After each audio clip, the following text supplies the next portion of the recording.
A ver, Manteca, Martínez,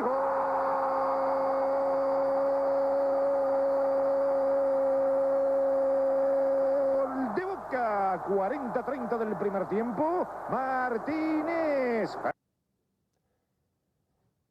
Estamos viendo ahí un gol de Sergio Martínez, gran goleador de los 90, en la cancha de Ferro.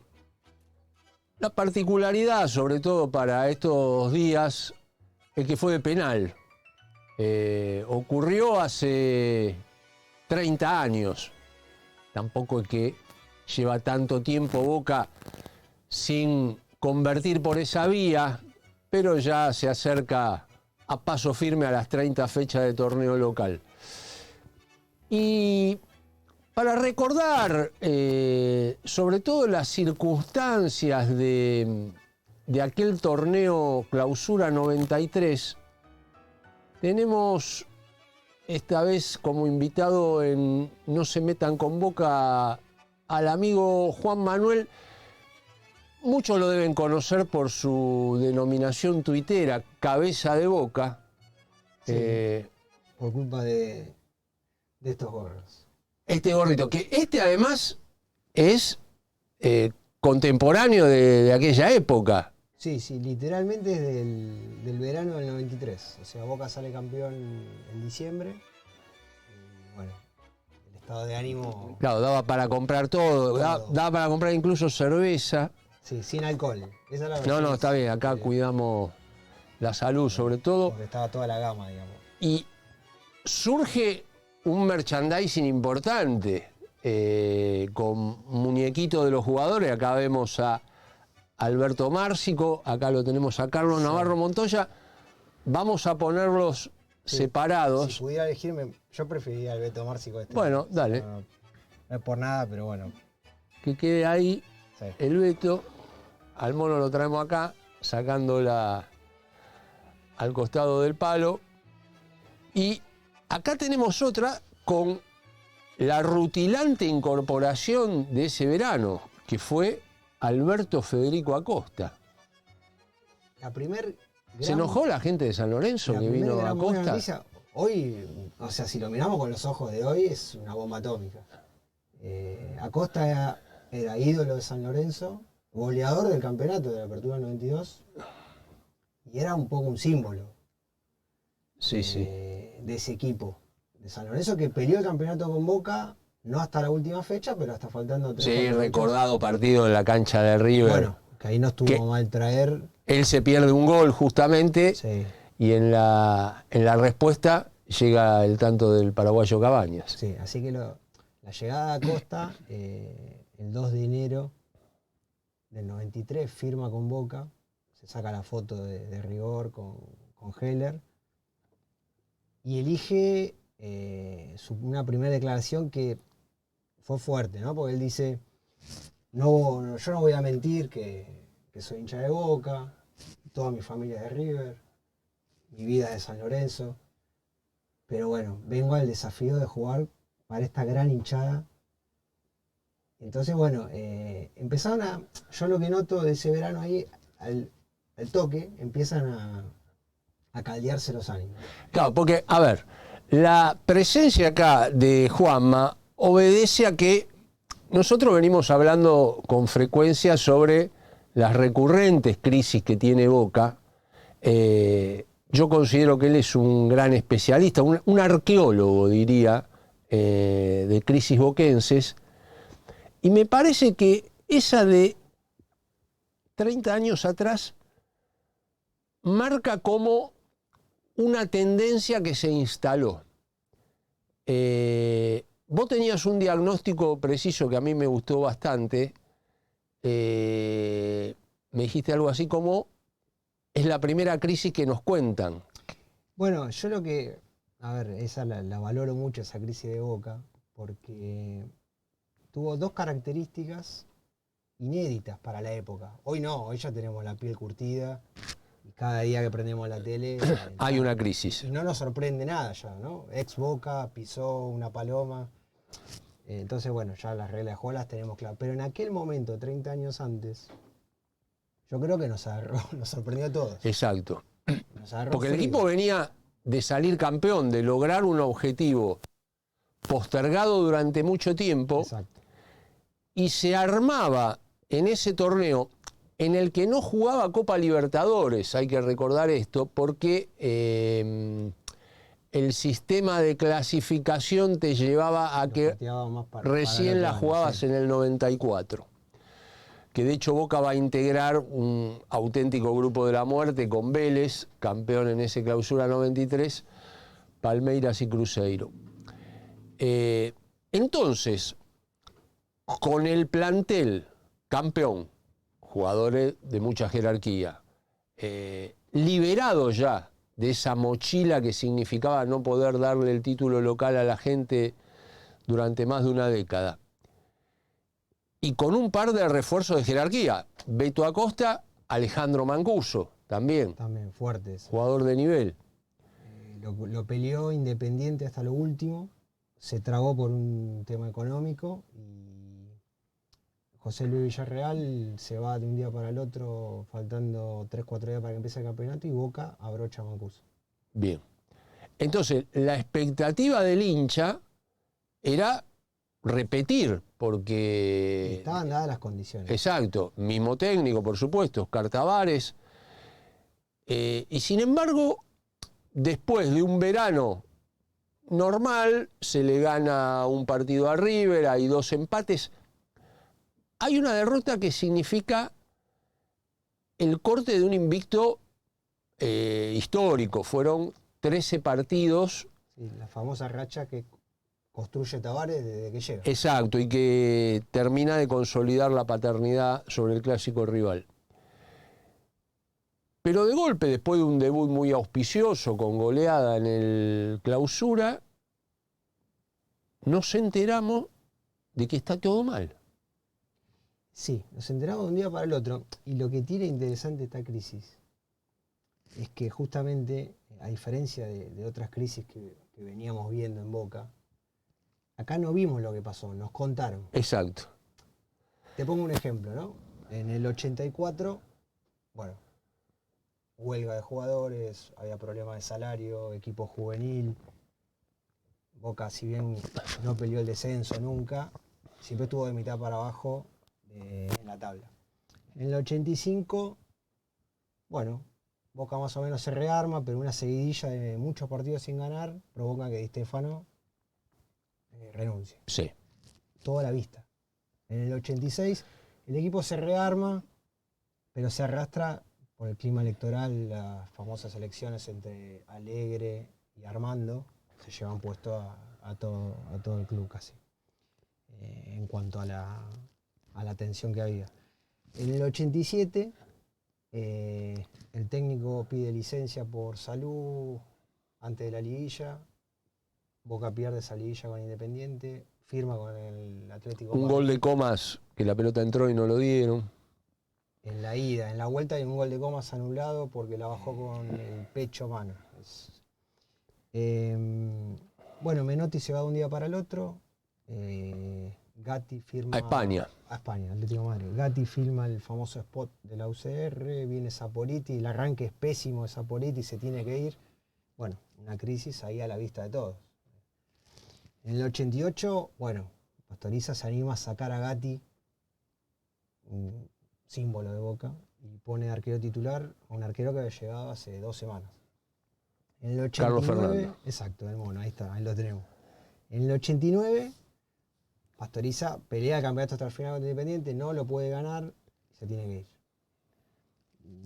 No de la mejor manera. Una eliminación dolorosa en la Libertadores, después de haber hecho un gran esfuerzo. Era un equipo para llegar, sí, un equipo para llegar más a instancias finales.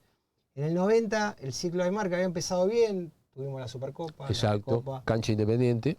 pero en el 90, bueno, hay un tema ahí con Marangón y lo saca, el equipo se empieza a pinchar y está un montón de tiempo sin ganar, crisis. Y está bien, eran las reglas del juego, ¿no? Cuando vos estás 3 meses sin ganar en la Bombonera. Pero la llegada de Tavares enfría un poco ese tema de las crisis. Y fíjate que Boca queda eliminado en la Libertadores y sigue el rumbo el equipo. pierde la final con Newell's, que fue un masazo. Todo continúa. Pero continúa. Boca pierde la liguilla. Sale subcampeón de la Apertura 91. Y en el 92, en clausura, pierde a mano de Newell's, pelea hasta el final y no la alcanza. Pero en ningún momento voló nada por el aire. Estaba todo Hoy sería imposible. impensado. Y encima, Boca logra el título en el 92. Al final, vos decís, bueno, listo, están dadas las condiciones. Exacto. Termina el año de una manera, Boca campeón después de 11 años, River subcampeón y el técnico que manda a echar al arquero, lo que un terremoto. La mitad quedó a favor, la mitad quedó en contra. Y bueno, nos vamos de vacaciones tranquilos. Para un 93. O sea, Pasarela decide prescindir de Comiso. Sí, en esas fechas finales, nunca, no sé si quedó claro eso alguna vez por qué, pero bueno, Boca se iba de vacaciones en el mejor de los mundos. Paradójicamente, el clásico rival tiene un arranque muy malo en la Libertadores y además algunas situaciones realmente graves, conflictivas, fuera de la cancha, como la agresión de su barra brava al técnico, al Kaiser. Sí, en la costa. A ver, fue un Quiero verano, decir, como que los reflectores en una de esas debían estar puestos sobre otro equipo. Si vos ves todo por separado, decís, bueno, puede pasar. Cuando vos empezás a poner todo en el lapso de un mes y medio, si Boca contrata al Beto Acosta. De entrada rinde el Beto Acosta. Sí, sí. El Beto Acosta termina convirtiendo, creo que son 6 goles en clásicos, algunos de ellos amistosos, pero en ese mismo 93 anotan los 2 partidos que se juegan en el Monumental. En la victoria 2-0 y en la 1-0 que la cancha estaba quemada, sí. No sé si había habido algún recital o ese tipo de acontecimientos que se organizan ahí. Y sumale lo del verano, ¿no? Que hizo creo que hay 4 superclásicos ese verano. El primero empatan 2-2 y Boca gana la Copa de Oro con un asterisco, que ahí ya es el primer indicio que algo estaba pasando. Unos días antes juegan Boca Independiente por la Copa de Verano y en un hecho, yo nunca lo había visto en mi vida eso, no sé si pasó alguna otra vez, y menos en un torneo amistoso, que el equipo se retire del campo de juego cuando Castrilli cobra un penal para Boca. Pero yo los jugadores te lo puedo entender por una calentura. Islas estaba muy enojado, me acuerdo. El técnico lo impulsa. Y algunos dirigentes que entran al campo de juego. El técnico era Pedro Marcheta. Al grito de que Boca estaba todo arreglado para que salga campeón del verano. Era fuerte, porque era el primer partido de Boca del año. Yo me acuerdo que digo, bueno, vamos con la ilusión de festejar este buen momento de Boca. Y bueno, el partido trunco, al grito de está todo comprado. Yo digo, bueno. O sea, está todo comprado por un club que estuvo 11 años sin poder ganar el torneo local. De pronto encontró el dinero para empezar a comprar. Por eso si empezamos a sumar, para mí, el tema de la llegada de Beto Acosta movió los estados de ánimo. Porque Boca se estaba reforzando muy bien. Sí, porque además, si bien Boca venía trabajando una política agresiva de incorporaciones, no eran nombres rutilantes, porque por ejemplo, Manteca Martínez no era un jugador que acá todos supiéramos quién era, de hecho era un delantero joven que viene de Peñarol en ese momento. Se le llamaría apuestas. Exacto. Ahí ya, al principio del 93, es importante también recordar cómo se hacían los pases, ¿no? En aquella época, porque ahí en la llegada del Beto Acosta interviene el empresario Luis Leniani, sí, aportando dinero, algo que ya no existe. el desarrollo comercial y de marketing que tenían las instituciones deportivas era incomparable con el de hoy. No, Si bien ya había sponsors, si había contratos de televisión, o sea, fijémonos, esto seguramente no creo que le hayan pagado regalías a Boca por esta bastante a pulmón estatuilla todo. Sí. del delantero de Arocena, provincia de Santa Fe. Y Boca entonces en ese verano empieza a traer nombres de jerarquía, cosa que después va a continuar. En su momento va a llegar el Polillita da Silva también, un jugador con paso por River encima. A ver, vos imaginás que pudo haber habido como una preocupación del ambiente, o sea, se despertó Boca y hay que hacer algo. A ver, cuando vos empezás a sumar, a mí lo que me hace ruido es que el 23 de febrero nos enteramos, mediante una pregunta al Beto Márcico, si usted se agarró a trompadas con Navarro Montoya. Entonces dije, epa, ¿en qué momento? Porque empieza el campeonato el domingo 20, Claro. Boca gana 4-1, 4-1. River pierde en Rosario. Sí. Pues sí, bueno, arrancó bien la cosa. River venía de perder en Copa Libertadores. O sea, estaba todo dado para que Boca apriete el acelerador. En principio para que los jugadores no se agarren a piña. Bueno, yo digo, ¿pero por qué? Digo, ¿qué pasó acá? Entonces, la primera versión que yo empecé a buscar, digo, era por un tema de premios. Digo, bueno, a ver, puede pasar, la gente por ahí por plata llegaba el Y caso, genera conflictos a veces el dinero. Pero cuando salió a desmentirlo Boca y todos los protagonistas, dijo, bueno, mutó a que la pelea había sido en realidad por la cinta de capitán. En ese momento yo compré, mis amigos compraron. Y dijimos, bueno, tenemos dos bandos que se están matando por la cinta de capitán. Sí. Después, cuando Boca ya queda fuera de la pelea de campeonato y baja un poquito la espuma. Hay que recordar que Boca queda fuera de la pelea del campeonato sufriendo un percance inédito, creo, hasta ese momento, y no sé si con algún otro caso que avale como jurisprudencia, que es, se le da por perdido un partido que había empatado justamente contra Vélez, el que luego se consagraría campeón, por la presentación demorada de Alejandro Giuntini al antidoping. ¿Te acordás cuál fue el motivo que se esgrimió de la demora? Sí, ahí también hubo varias versiones ahí. Incluso se lo llevó a culpar a Tavares. Por eso yo digo acá, hubo un momento donde los cascotazos volaban para todos lados. Y a partir de ese Una de las versiones más disparatadas es que se había quedado secando el cabello. Bueno, yo tengo otra versión, te voy a mandar después el scam, que todavía es más insólita, me parece que te gano con esto. Bueno. En la fecha 2 en Córdoba, Boca vuelve demorado el avión, porque Junta llega tarde, se presenta tarde para subir el avión. Porque había tardado en el control.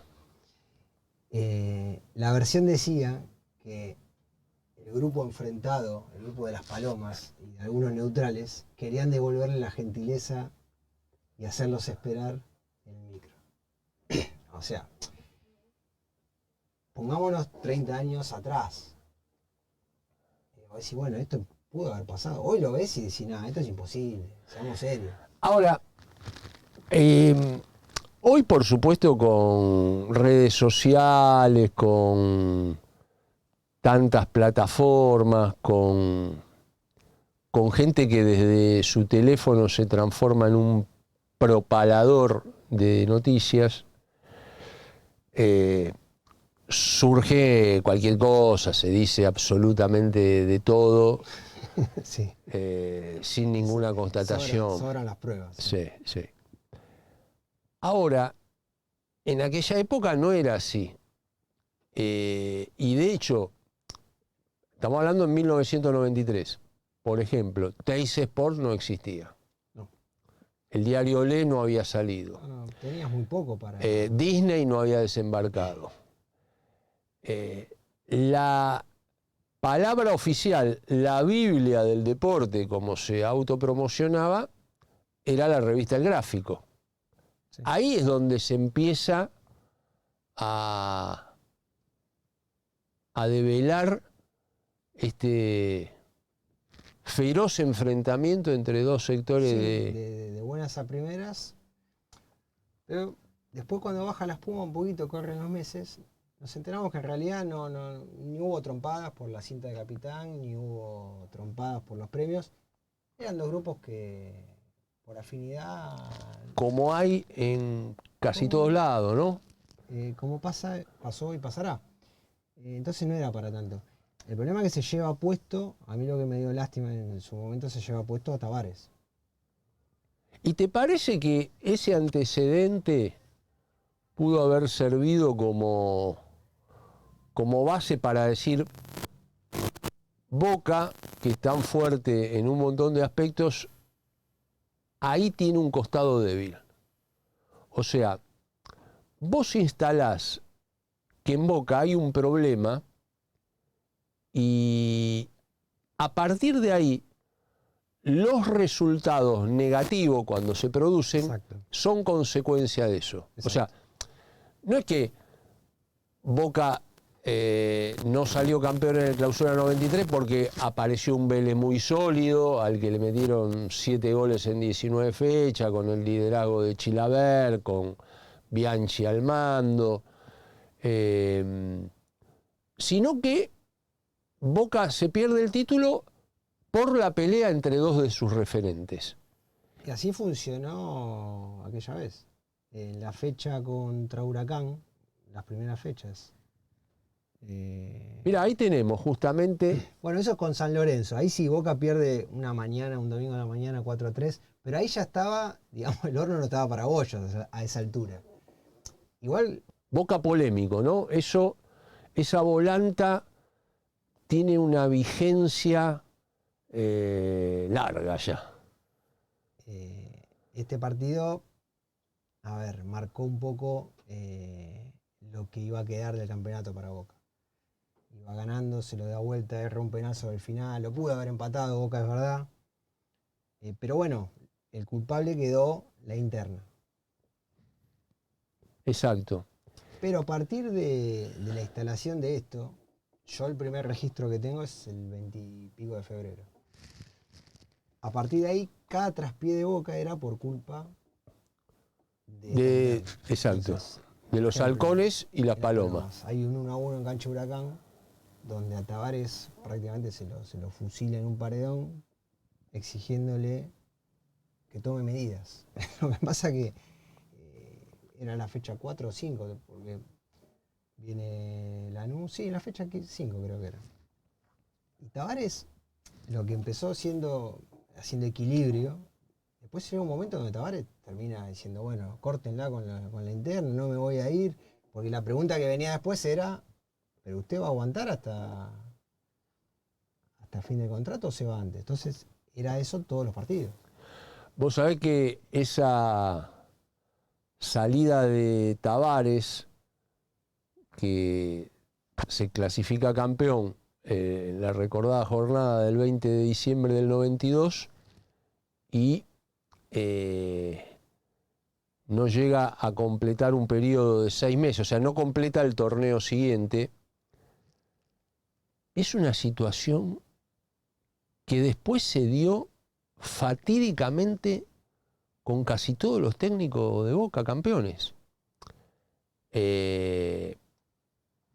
Ni Bianchi salvó la ropa en este aspecto, porque recordemos que sus dos salidas, la del 2001 es 6 meses después de salir campeón de América, y la del 2004, 6 meses después de salir campeón del mundo. Y ahí es donde yo digo que a mí me parece que Boca no aprendió debidamente de esta historia, que cuando el frente interno se debilita, cuando surgen las dudas, cuando hay alguno que dice, no, porque este va para allá, el otro de allá, no le hace bien al club eso y sacan beneficio los de afuera. Te mencioné a Bianchi, obviamente lo mismo sucedió con el Chino Benítez, lo mismo sucedió, bueno, a Basile se lo lleva Grondona para la selección, pero pasó con Carlitos Isquia, sí, ganador del último título internacional con Boca. Digo que pasó con el Negro Ibarra hace poquito, ¿no? No, desde ya, bueno. Para no ir tan atrás, digo. No, en los últimos años se agudizó de una manera ya. Alguno dirá, bueno, el Negro Ibarra jugaba mal Boca. Curiosamente, a ese Boca del 92 se lo acusaba. Hay un dato que por ahí no lo digo, no lo dije y creo que no es menor.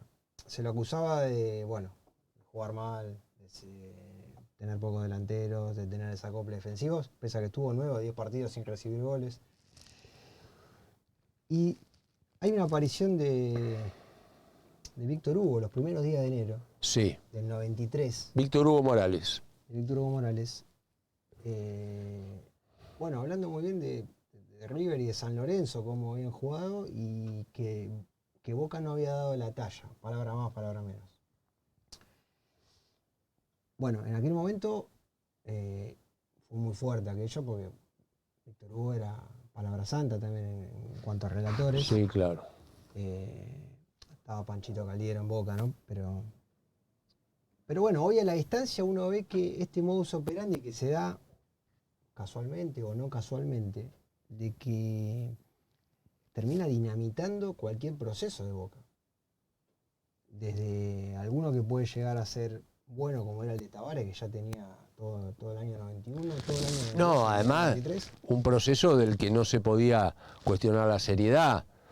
Después, si a uno no le gustaba cómo jugaba el equipo, era otra cosa, pero que además también, ¿no?, es una constante que ha ocurrido.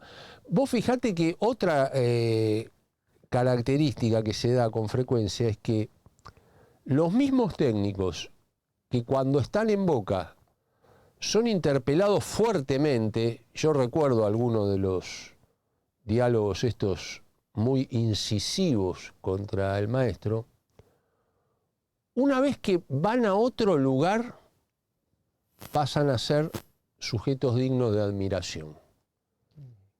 Le pasó a Tabárez, que era reverenciado después como un prócer, que de hecho es un gran personaje del fútbol sudamericano y merece ese reconocimiento, pero en Boca no lo tuvo. No lo tuvo en el periodo 91-93 y mucho menos en el 2002, cuando viene después de Bianchi y pelea el campeonato hasta la última fecha con Independiente. Podemos hablar de Falcioni, podemos hablar de Alfaro, que de golpe Alfaro salía con el saco, la corbata, al Mundial. Qué orgullo un técnico argentino y cómo la propuesta de Ecuador. Pero ¿y si es el mismo que lo acusaban de poner?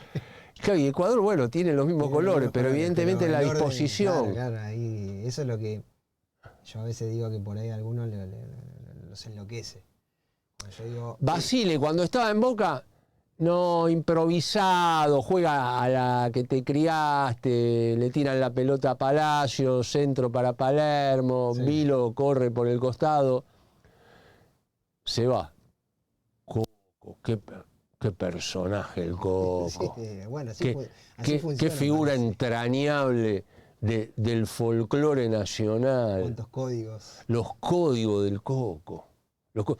¿Con quién te gustaría juntarte a tomar? Con el Coco Basile. Me gustaría juntarme a tomar y hablar de fútbol, un tipo que sabe mucho.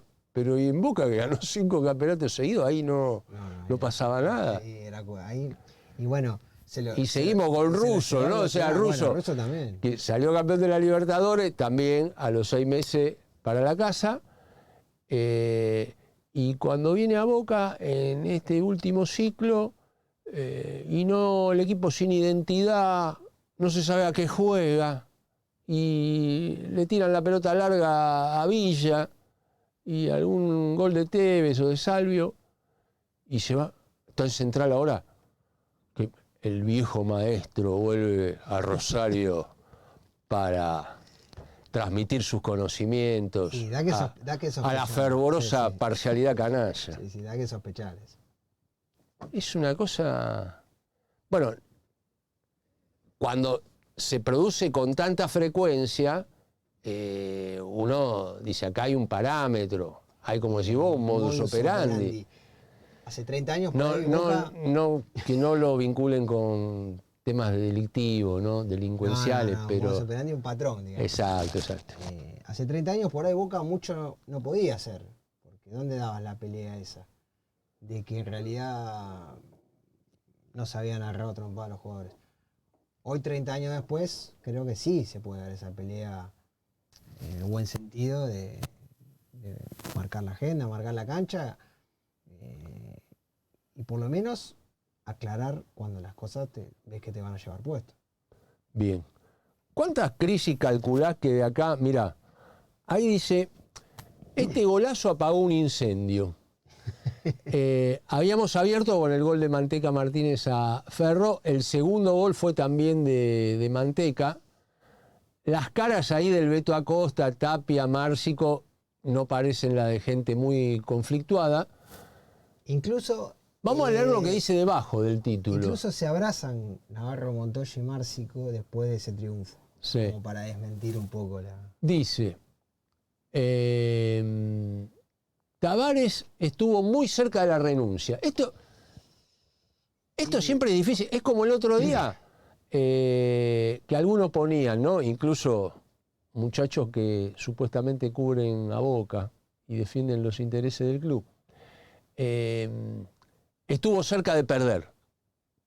Sí, pero no perdió. A un minuto. Entonces, Tavares estuvo cerca, pero no renunció. Bien. El vedetismo de Márcico y Navarro Montoya. Palabra jodida, ¿viste? Porque hay que situarse en el contexto.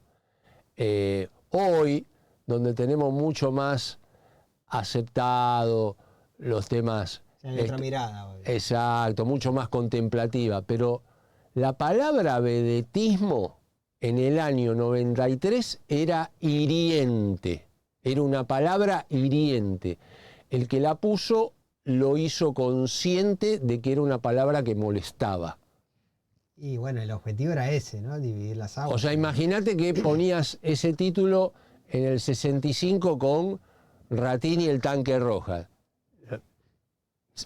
O en los 70 con el Chapa. Bueno, y el Chapa los iba a buscar, Claro. los iba a buscar a la casa, solo y en colectivo. Abrazaba a Salinas. Antonio Alegre. A Luis Leniani lo echamos. Luis Leniani, como comentábamos antes, era este empresario que aportó para la llegada de Acosta. A todo esto, estamos hablando de que Boca jugó un partido, como se ve, ¿no? Hay imágenes de fútbol. Sí, y ganó. Las sospechas que caen sobre Giuntini, otra palabra complicada, sospechas. O sea, ¿cuáles son las sospechas sobre Giuntini? ¿Que lo hizo a propósito para que Boca perdiera ese partido? Que además no se sabía porque, insisto, no había antecedentes para saber que si un jugador llegaba tarde al control antidoping se lo daban por perdido el partido. No pasó, no había pasado antes y yo creo que no pasó nunca más después. No importa, era sospechoso de la situación. Bien. Una luz en el camino, que no sé si era, acá había un auspicio encubierto de una famosa empresa de autotransporte. La luz en el camino fue la victoria sobre Ferro. O sea, tenemos 5 conceptos después del partido y en el último recordamos que Boca ganó, que siempre, a mí me parece importante recordarlo, es lo más importante. Porque cuando Boca gana, como dice acá el amigo Juanma, la gente está más contenta. Y sí, se nota. Pero bueno, eso trae un vuelto también, ¿no? Que hay gente que no le gusta. Hay gente que no se pone contenta. No, y quedó muy demostrado en ese verano del 93. En el medio de todo este revoleo de cosas, empiezan a llover cartas de lectores al gráfico. Claro, un mecanismo de comunicación que existía en aquella época. Claro, pero no era uno o dos. Yo empecé a ver y digo, ¿qué está pasando acá? La gente hace fila para...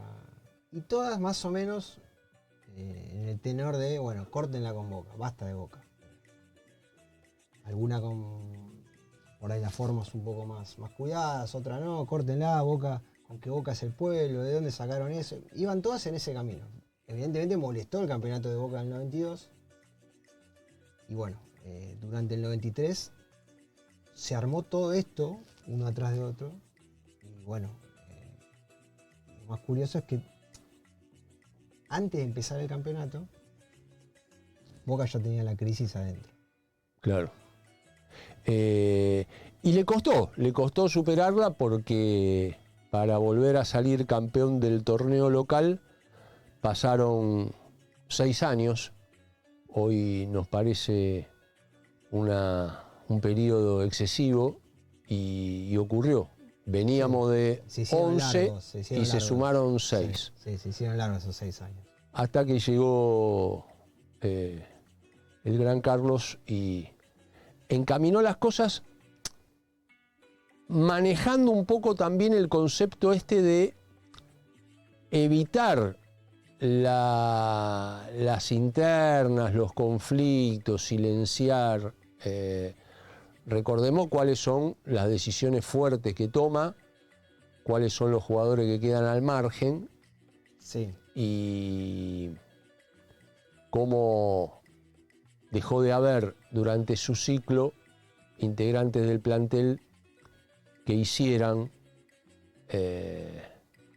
descalificaciones sobre la conducta del grupo, como por ejemplo aquello del cabaret, que también, puesto en el contexto, era una frase que dolía. Fuerte.